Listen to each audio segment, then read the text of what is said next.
Iya. Selamat pagi. Mohon untuk tidak Pagi, Kak. menyebutkan nama dan identitas siapapun karena percakapan ini akan saya naikkan ke dalam konten YouTube saya. Nih, Oke, siap, Kak. bagaimana ini saya membantunya. Bukan membantu. Gini, Kak, kebetulan saya dan suami itu ya boleh dibilang kena tipu. Bisa jadi seperti ini kisahnya. Kita dikenalkan dengan seseorang yang menjanjikan pekerjaan di Hong Kong. Siap. Nah, kebetulan suami datang ke Hong Kong itu dengan visa turis. Siap. Perjanjiannya nanti setelah sampai Hong Kong itu akan dirubah jadi visa kerja. Siap. Seperti itu. Nah, tapi pada kenyataannya tidak. Siap. Terus suami sudah di Hong Kong itu kurang lebih 12 hari. Siap. Janjinya cowoknya, intinya itu seseorang yang ngirim kita, itu kan nanti di Hong Kong ada seseorang yang bakal nemenin jenengan, bantu jenengan, bla bla bla dan sebagainya. Tapi pada kenyataannya tidak.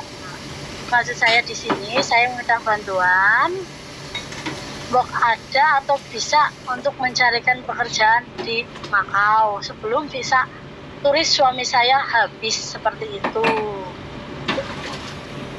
Suami sampean ini di Macau apa di Hong Kong? Sekarang posisi di Hong Kong. Oh, jadi gini ya. Jadi sampean minta tolong untuk saya mencarikan pekerjaan. Yeah. Nah, tapi kalau sampean ditipu di sana, sampean nggak akan melawan sama yang menipu sampean. Ditipu di mana? Dalam arti? Loh, Di Hong Kongnya atau di Makonya? loh, nggak, sampean tadi ditipu sama agen atau gimana? Ngomong. Iya. Oknum lah, boleh dibilang kayak sindikat. Nah, terus sampean tidak memperkarakan mereka, malah sampai nyari pekerjaan saya. Enggak, kayak gini. Saya coba memperkarakan mereka. Saya kebetulan di sini juga sudah punya adik. Terus? Saya juga udah lapor ke pengacara. Terus? Gitu. Cuman kita nggak punya kuat bukti. Gitu. Buktinya nggak kuat, kenapa? Ya karena kita itu waktu kemarin kan saya bayar itu via transfer, tapi untuk percakapan semuanya WA apa kan udah saya save. Nah kita juga katanya sih nanti ya kita bantu proses dulu. Ini kan termasuk human trafficking boleh dibilang. Terus?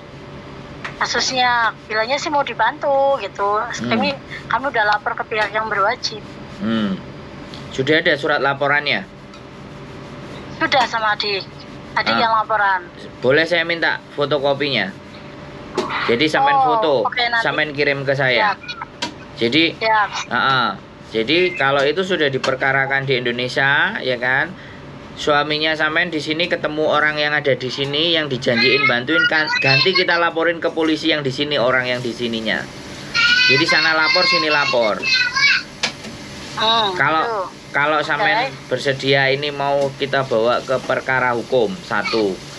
Tapi kalau sampean bertanya kepada saya pekerjaan ya untuk turis, saya nggak bisa ngasih pekerjaan. Ya sekali lagi, karena ketika saya ngasih pekerjaan orang-orang yang jadi turis, saya juga bertindak kriminal. Betul sekali. Nah makanya saya nggak mau terjebak dalam kriminal tersebut. Kalau bisa nanti masnya suruh telepon saya, ya, suruh datang. Coba saya tak ngomong. Nah, karena gini loh, sindikat ini benar-benar luar biasa.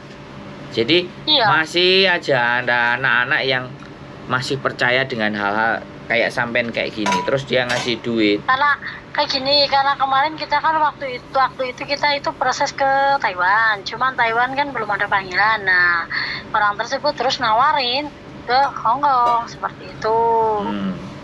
Makanya kan kita kumpulin bukti-bukti, sampean transfer dalam rangka apa, bukti transfer. Makanya surat pelaporan polisi sampean itu minta tolong saya dikasih kopinya. Siapa tahu nanti saya bisa copy dalam bentuk bahasa Inggris, saya ganti laporkan.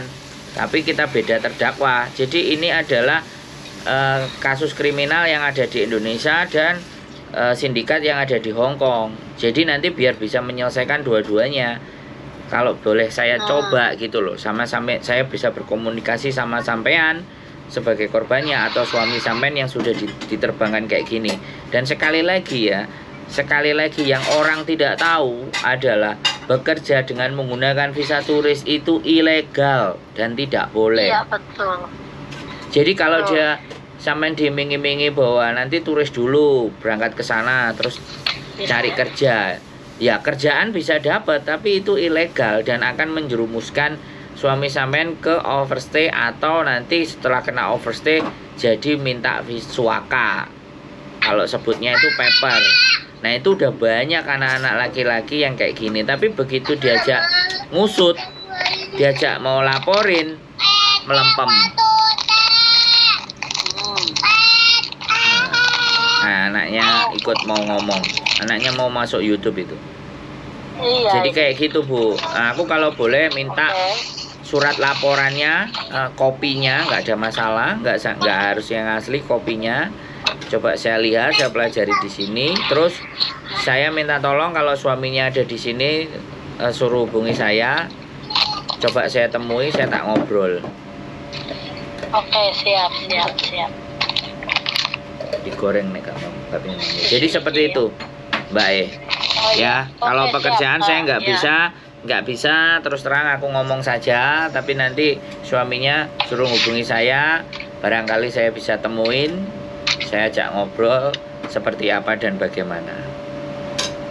Oke, siap. Oke, Mbak E. Kalau boleh Ya. tahu nih, sampean tinggalnya di mana? Saya di Jawa Tengah, Jawa Tengahnya mana? Cilacap. Kalau boleh tahu ya, nggak usah disebutin nama PT-nya yang memberangkatkan di situ. Alamat PT-nya kira-kira sampean tahu, sebutin kotanya aja, kotanya. Jakarta. Oh, di Jakarta. Di daerah Jakarta. Jakarta daerah mana? Bekasi, Tangerang, Jakarta Barat, Jakarta Timur? Bekasi ya. Oke. Coba nanti kita telusuri ya. Nanti surat laporan polisinya sampean yang saya tunggu. Langsung saja nanti suaminya suruh menghubungi saya, Mbak. Kalau dia ada di Hongkong, karena saya kan ada di Hongkong. Oh, iya, siap. Oke, Bu E. Kira-kira ada lagi pertanyaan? Siap. Ada pertanyaan yang Sementara cukup? tidak dulu, cukup dulu. Yes. Oh, oke, nanti Kak. kalau ada pertanyaan atau ada info apa nanti saya kabari lewat WA. Siap. Jadi kita tetap komunikasi seperti itu. Siap, Bu. Siap, mantap. Pokoknya sehat selalu buat Bu E. Kalau nggak ada pertanyaan ya, cukup? Selesai? Cukup Oke, selesai. siap. Ketemu lagi ya nanti kita kontak-kontak. Oke, Oke, siap. terima kasih yuk. Selamat malam. Assalamualaikum. Waalaikumsalam. Oke, teman-teman semuanya. Ini kejadian lagi ya. Sekarang kita coba, kalau dia sudah melaporkan ke polisi, kita coba baca laporan kepolisiannya tentang laporannya itu ya. Kita tunggu apakah itu benar-benar ada laporannya atau tidak. Nanti begitu kita tanya yang di Hongkong, masnya yang berangkat, bagaimana, seperti apa reaksinya. Karena benar-benar sindikat ini luar biasa dan masih aja banyak orang-orang yang tertipu. Saya nggak ngerti seperti apa modusnya, bagaimana ceritanya. Saya nggak mau ngomong terlalu banyak. Nanti kalau emasnya yang kena tipu itu datang di Hongkong dan bisa kita temui, kita kupas tuntas. Keep stay tune my YouTube channel and see you next video. Bye bye.